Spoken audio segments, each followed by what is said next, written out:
코로나19 팬데믹 정말 많은 걸 바꿔놨죠.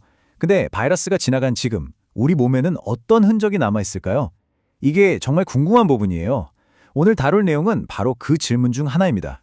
좀 더 구체적으로는 코로나19가 남성의 생식 능력에 어떤 영향을 미쳤는지 과학적으로 한번 깊숙이 들여다보려고 합니다. 팬데믹 처음 터졌을 때 기억나세요? 다들 막 기침하고 열나고 이런 당장 눈에 보이는 증상에만 신경 썼잖아요. 그죠? 근데 과학자들은 좀 달랐어요. 그 너머, 그러니까 바이러스가 우리 몸에 장기적으로 어떤 영향을 줄 수 있는지 그걸 계속 파고들고 있었던 거죠. 그래서 오늘 우리가 파헤쳐볼 질문이 바로 이겁니다. 그저 기침하고 열나는 것 말고 과연 코로나19가 남성의 생식 능력에는 어떤 영향을 미쳤을까? 이거 사실 많은 분들이 은근히 걱정하고 궁금해하셨을 거예요. 그 답을 한번 찾아보죠. 자, 그럼 바로 본론으로 들어가 볼까요? 뭐 빙빙 돌릴 필요 없겠죠? 오랫동안의 연구 끝에 드디어 과학자들이 이 질문에 대한 아주 명확한 답을 내놨습니다. 아주 중요한 대규모 연구에서 나온 결론이에요. 네, 바로 이 문장입니다. 이게 연구의 핵심 결론이에요. 제가 한번 읽어드릴게요. 이번 연구 결과는 사스 코로나 바이러스 2 감염이 남성 생식 건강, 특히 정액의 질 측면에서 부정적인 영향을 미친다는 강력한 증거를 제공한다. 와, 정말 직접적이고 명확한 메시지죠. 근데 이런 강력한 결론을 어떻게 내릴 수 있었을까요? 그냥 그런 것 같다가 아니잖아요. 자, 무엇을 알아냈는지는 이제 알았으니까 이제는 어떻게 그건 알아냈는지 그 과정을 한번 따라가 보면서 이 연구가 얼마나 믿을 만한지 한번 보죠.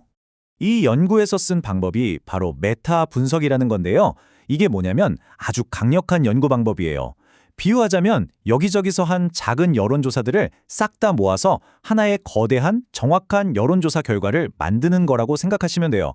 그러니까 전 세계에서 나온 관련 연구들을 전부 모아서 큰 그림, 즉 전체적인 흐름을 본 거죠. 이 과정이 진짜 꼼꼼했어요. 보세요. 2019년부터 2023년까지 연구진들이 펀메드나 웹 오브 사이언스 같은 아주 유명한 의학 데이터베이스를 말 그대로 샅샅이 뒤진 거예요. 관련된 연구는 하나도 놓치지 않겠다는 거죠. 그리고 그렇게 모은 연구들 중에서 퀄리티가 높은 신뢰할 만한 코호트 연구들만 딱 골라내서 데이터를 합쳐 분석한 겁니다. 정말 철저하죠. 자, 그리고 여기서 진짜 똑똑하다고 생각한 부분이 뭐냐면요. 이 연구진들이 두 가지 다른 방식으로 비교를 했다는 거예요. 첫 번째는 그룹 간 비교. 이건 뭐냐면 코로나에 걸렸다 나은 사람들이랑 안 걸린 사람들이랑 비교를 한 거죠. 이건 기본이죠. 근데 두 번째가 진짜 기발해요. 개인 내 비교. 이건 뭐냐면 한 사람의 코로나 감염 전 상태랑 감염 후 회복된 상태를 직접 비교한 거예요. 와, 이렇게 두 가지 다른 각도에서 교차 검증을 했으니 결론이 훨씬 더 정확해질 수밖에 없었겠죠. 좋아요. 이쯤 되면 연구가 얼마나 탄탄한지는 알 것 같네요. 그럼 이제 진짜 궁금한 거, 구체적으로 바이러스가 남성 생식 능력의 어떤 부분에 어떻게 영향을 미쳤는지 그 세부 내용을 한번 뜯어보겠습니다. 데이터를 보니까 와, 정말 여러 항목에서 통계적으로 의미 있는, 그러니까 그냥 우연이라고 볼 수 없는 수준의 감소가 나타났어요. 뭐냐면 정액량, 정자 농도, 총 정자수, 전체적인 움직임을 보는 총 운동성, 그리고 앞으로 쭉쭉 나가는 힘을 보는 전진 운동성까지요. 이게 다가 아니에요. 정자의 DNA가 얼마나 손상됐는지를 보는 DFI 지수에도 안 좋은 영향이 있었고요. 자, 그럼 이게 각각 뭘 의미하는지 하나씩 간단하게 짚어볼게요.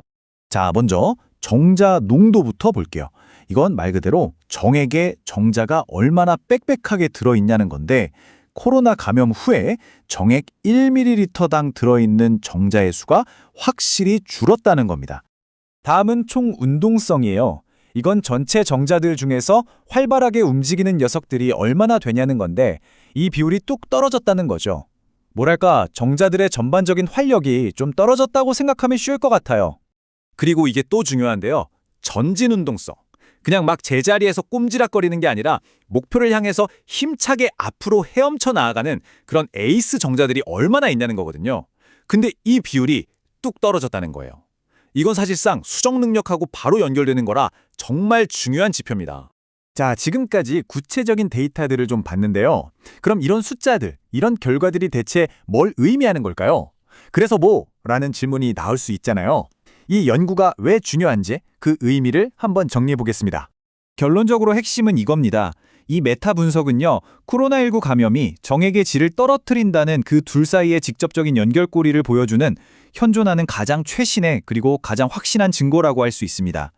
그동안 그럴 수도 있다고 추측만 하던 여러 작은 연구 결과들을 하나로 모아서 그렇다고 땅땅 도장을 찍은 셈이죠. 네, 이제 코로나 감염과 정자질 저하의 관계는 명확해졌어요. 근데 진짜 중요한 질문이 하나 남았죠.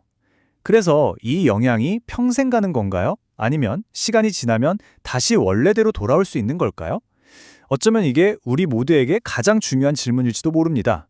그리고 바로 이 질문에 대한 답을 찾는 것이 과학자들의 다음 숙제겠죠. 과학의 탐구는 이렇게 계속됩니다.